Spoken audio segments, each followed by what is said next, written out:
This is the bottom of the Kian CV carburetor. Harleys were using this from like 88, I think all the way up to 2006, especially on the Sportster when they didn't have fuel injection. So this, you take the bottom off, it's like 4 screws. There's your accelerator pump, the 3 screws right there. So that's the accelerator pump. Ain't changing that. I'm changing the main jet and the emulsion tube. I had these parts before. I never installed them because the bike seemed to run good, but I noticed when I was on the interstate, it lacked power on the higher end. And I think I have a 175 main jet in there. It's already loose. I already loosened it up. There's supposed to be a number on this thing, but I don't see nothing. Anyway, and then this was hard to loosen up. This is the emulsion tube. So now this is the Dynojet one, and you notice it's got like 1 hole in it right there. That's it, right? And I think it's the stock main jet. You notice the new one? It's got all these holes in it. See them? All right. Holes all over the place, right? It's supposed to be like that, and we're gonna put a 190 in there. I heard like pretty much anybody that puts even just an air cleaner and pipes, they might go up a little bit on the main jet to like even a 180. I think California bikes got 165 or something. Different years got different things, and but this bike has the cam and the bigger valves, Andrew's cam and the Baisley valves. So we're putting a 190 in it. I mean, probably could maybe use more than that, but I don't know. It's kind of a guess, but 190 seems to be very popular. So that's what's going in it. That's what this thing is. It's a 190 main jet. So we'll put that in there right now. Put a new gasket over here. Put it on there and give it a try. See what happens. Now on this jet, it actually says 190 on it. I don't know if you can see that, but it says 190 on it. So I'm not even sure what the other one is. I never changed that. I remember I got the Dynojet kit, I got it in like 1990. So it's 89 bike, so there was no internet. There was just a few parts, and I know the main jet wasn't part of the kit. It was just the emulsion tube and the needle, and drilling out the slide, and drilling out this thing, and adjusting the idle mixture screw. There's a plug in there, and that was it. That's all he did. I think the emulsion, I think it's probably going to be a lot better, but it's kind of a guess, but it's an educated guess because that's what everybody's been doing. And these parts I get are from, I don't know, it's a CV, maybe that's what it is, CV Performance, CVperformance.com. That's all they specialize in, so I got the right stuff for it. Now, they didn't have a gasket for this piece under here in this wonderful V-twin rebuild kit for 84 to 89, which might have got an 89. I can't believe they don't have that gasket in there. They got the accelerator pump and stuff, but whatever, cheap old kit. So what I did, I reused the gasket. I put some of this on a Q-tip. It's called spray gasket sealant Permatex, part number 088065. That's great stuff. It'll work on rubber, anything. It's not RTV or anything. It works great even on fuel. Metal gaskets, gives it a little extra sealing power. And I used Loctite 242 blue on these threads here, so that should be good. Well, it's all put back together and runs fine. Of course, it idles in the mid-range. It's going to be about the same. Maybe with that emulsion tube, the mid-range might be a little more responsive because there's a lot more holes in that emulsion tube. That Dynojet emulsion tube has got like 1 hole in it, and this one's got like, I don't know, 6 or 7. It goes in like graduations. Should run a lot more, through the power range. It should be better. We'll give it a shot. I mean, I think it's like very close to correct now, so I'll probably leave it alone as long as it runs good. All right, it definitely does run better. Definitely. So it's definitely a better running bike now. It has more responsive in the lower end, and even on part throttle. I think it has a lot to do with that emulsion tube. I read a lot about. See, this wasn't around back. We didn't know all this type of stuff back when these bikes were fairly new. The Evos back in the 90s and 80s and stuff. early 90s and late 80s. When the Evos were new, we didn't know all this stuff. They just came out with that Dynajet kit, and that's what I threw in there. And it did run better, but the CV parts, CV performance, whatever the heck that site I showed on that label, it is definitely a lot better. The other thing I did is I put premium fuel in it, 93 octane. I think I'm going to run that all the time because this engine's supposed to run mid-grade, but with the modifications, it probably really needs performance. And I think I had 87 in it before because I took some gas out of the lawnmower gas and threw it in there when I went on this trip, and it seemed like it lacked some power. But if it's not exact where I have it now, it's close enough.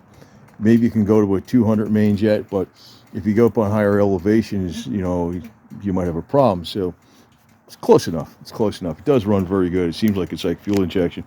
The other thing is I'm just going to ride it a lot. I'm going to look at a 4.2 Mustang tank like this. It looks very similar to this.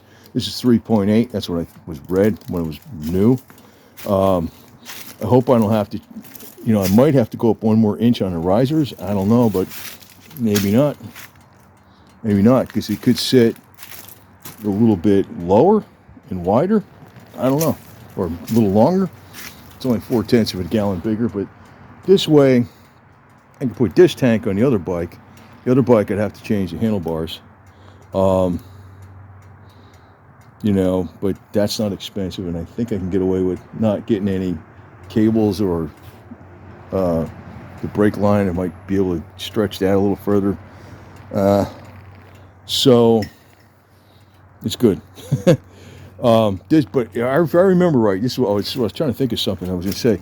If I remember right, this bike's got power after at least 4,000 RPMs. Like when you're getting up to 4,200, 4,500, then it really wakes up.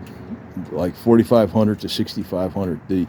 This has these really huge high flow Baisley valves. They're like titanium nitrated stainless steel tulip design.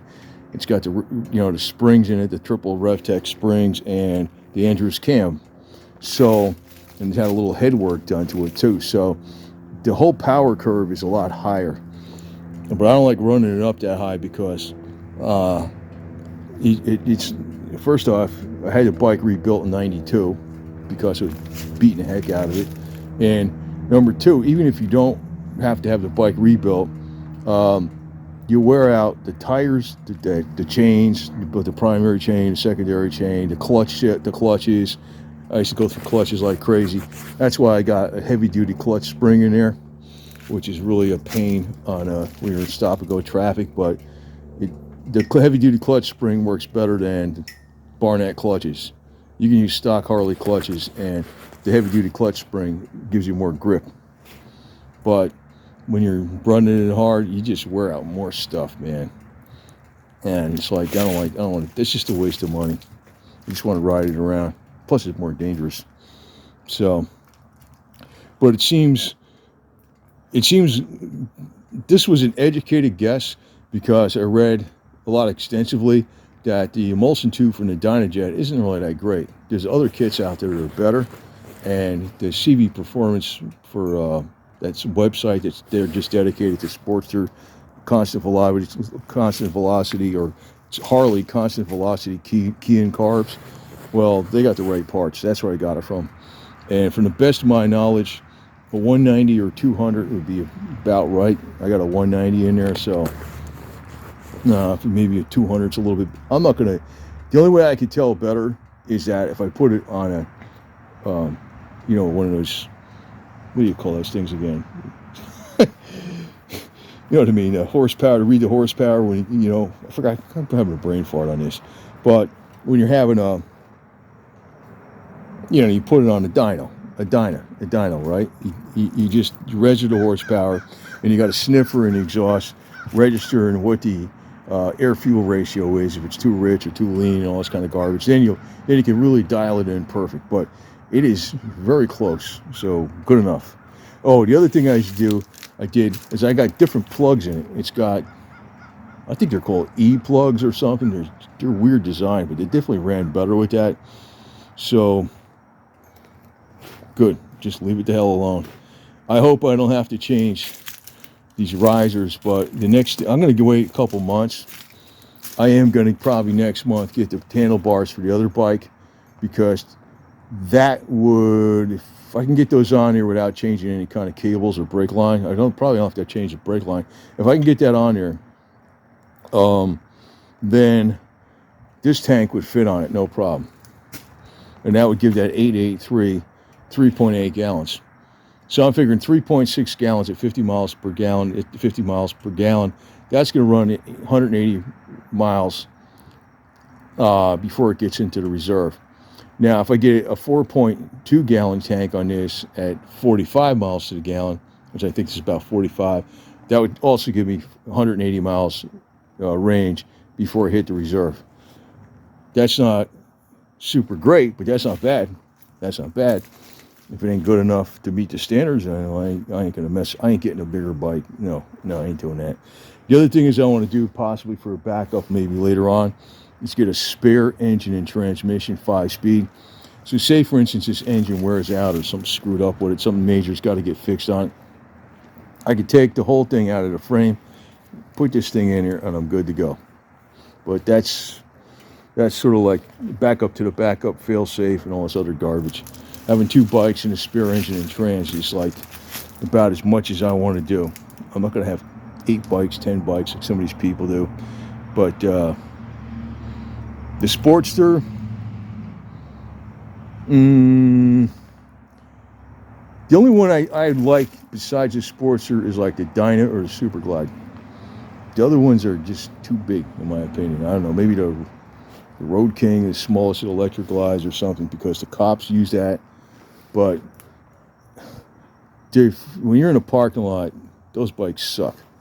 Unless the Dyna. The Dyna's pretty good. The Dyna is a pretty damn good bike. I mean, I think they're all pretty good in a lot of ways, but when you got the Sportster set up with a bigger tank and the Mustang seats and better suspension, it'll cruise. It does pretty much everything pretty decent. The only thing it don't do is 2-up long distance touring, unless you got a real skinny woman in there or something, and then you could do it.